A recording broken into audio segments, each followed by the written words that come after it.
come into the arena. Now David is a very special man. He was the historian here at the Tank Museum for many years. He was awarded the MBE for his services towards the museum, and he also presents on YouTube a series of tank chats. His knowledge of armoured vehicles is without peerage, and he's a great guy, a great character, and in a moment he will begin his tank chat. Ladies and gentlemen, Mr. David Fletcher. Good morning, ladies and gentlemen.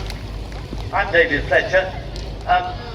I thought what we'd do is discuss the progress that's been made in tank design in the last 100 years. And for this purpose, we're going to have to be a little bit dodgy and pretend that the Mark IV is an original from 1917. It's not. It was actually the replica made for the War Horse movie, but still, it'll do.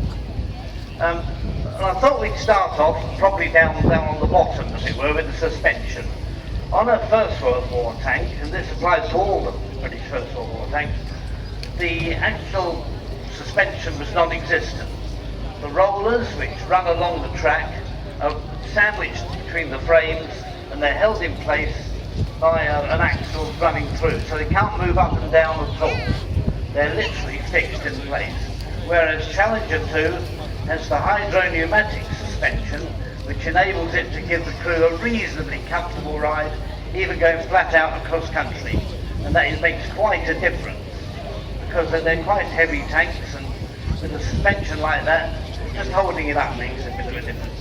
The other thing I thought I'd point out is with the Mark IV, and with all the First World War tanks, the only method of adjusting the track tension, and believe it or not, track stretches, even though it's made of metal, and you try pulling it, you won't get anywhere. It does actually stretch after a time, so you have to adjust the tension of the track to take it up. And what you did with the Mark IV was loosened off a nut, moved the idler wheel forward, tightened up the nut again, and that tightened the track. On Challenger 2, the driver can do all this without getting out of his seat. He's got a hydraulic arrangement which makes the idler move forwards and backwards, and what he can actually do is adjust the tension of the track to suit the ground he's travelling over. So if, for instance, he wants to go on a hard road, on a hard surface, and wants to firm up suspension, he can do that, but then he can soften it just by adjusting it a little bit for going across country. And that's something they haven't been able to do up until now, so that's a bit of progress already. Now the next thing is the actual armour the tanks are built on. The armour on the Mark IV, about 10 millimetres, we'll say 8 to 10 millimetres thick. It's proof against rifle or small arms fire, but it won't keep out an artillery shell. It'll blow the tank to pieces. Challenger 2, on the other hand, has got the latest.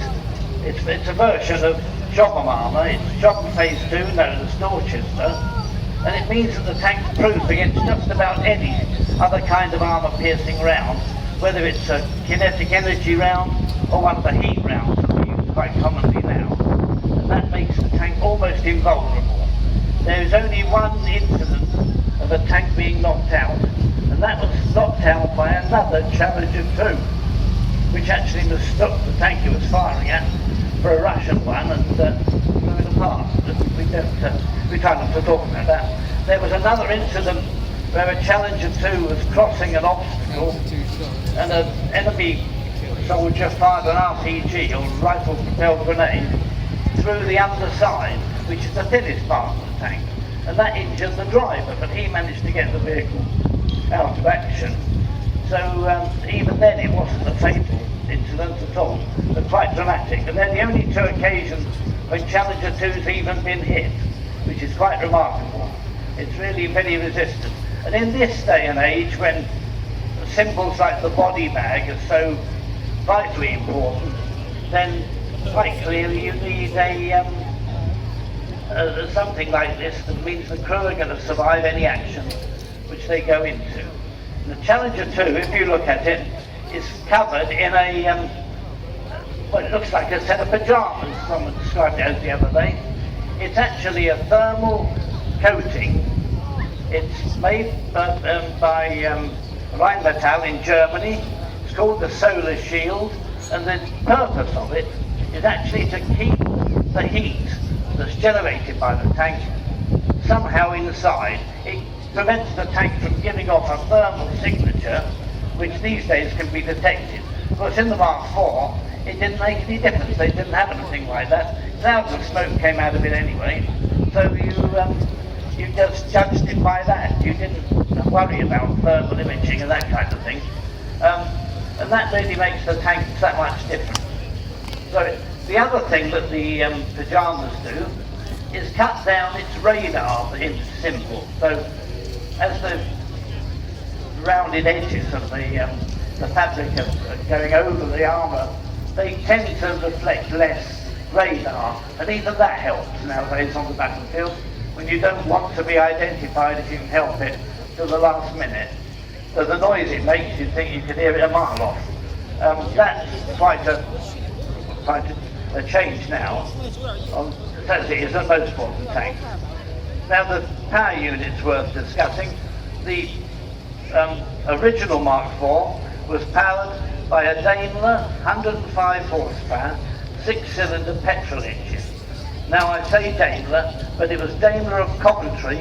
It was the British company, and nothing to do with the original German Daimler company. So it's quite a British-built engine, but that was 105 horsepower. Now in Challenger 2, you've got a Perkins V12 turbocharged diesel, which develops about 1,200 horsepower. So you can see the tremendous difference there. It means that Challenger 2 can move at, what should we say, 59 kilometres an hour, about 37 miles an hour, whereas the poor old Mark IV goes along at about 3 miles an hour, about walking pace, because that's all they needed in those days. And without suspension, you wanted to go as slowly as possible. So even those things are remarkably different.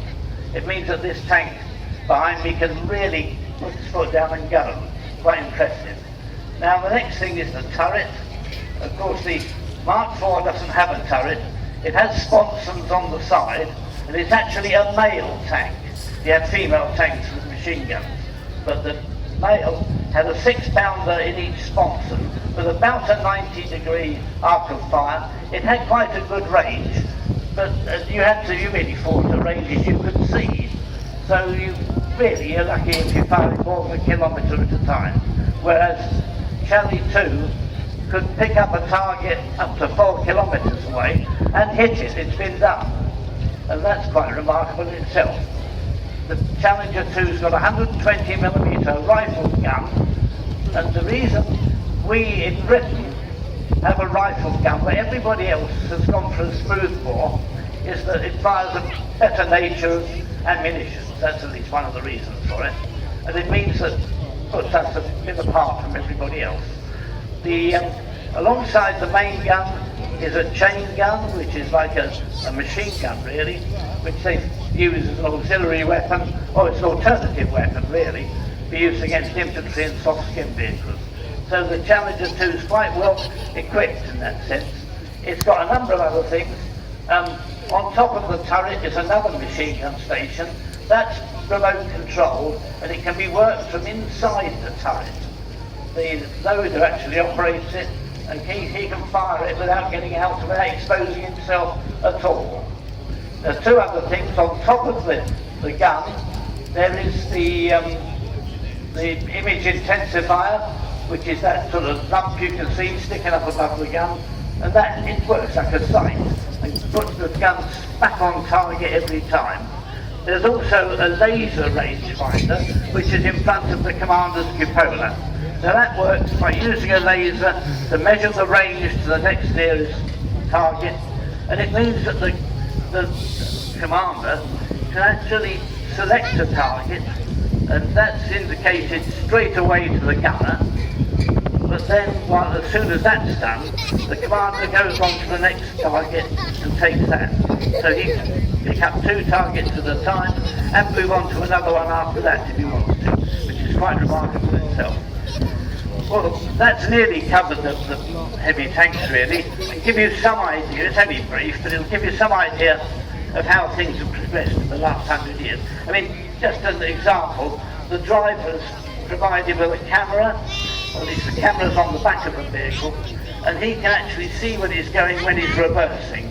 So there's none of that business of the commander having to con him back or anything like that. It's all done from inside the tank. Now the Charlie 2 has a crew of 4. That's a commander, a gunner, loader and a driver. The old Mark IV had a crew of 8.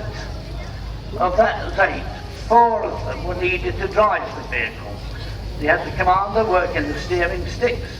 The driver sat on his right and he worked the gear lever, but you had 2 extra gearsmen at the back so the tank could steer. So that's 4 of them. The other 4 would be the gun screws. You'd have 2 men, a gunner and a loader on each side of the male tank, and then machine gunners on each side in the female. So you still needed 8 people. It was quite labour intensive, but you can walk around inside the Mark IV just about, if you don't touch anything that's too hot. But with Challenger 2, you're in your seat and you have to stay there. I thought, well, since I'm standing in it, I might as well give you a quick chat about the Rolls Royce. It's a 1920 pattern Rolls.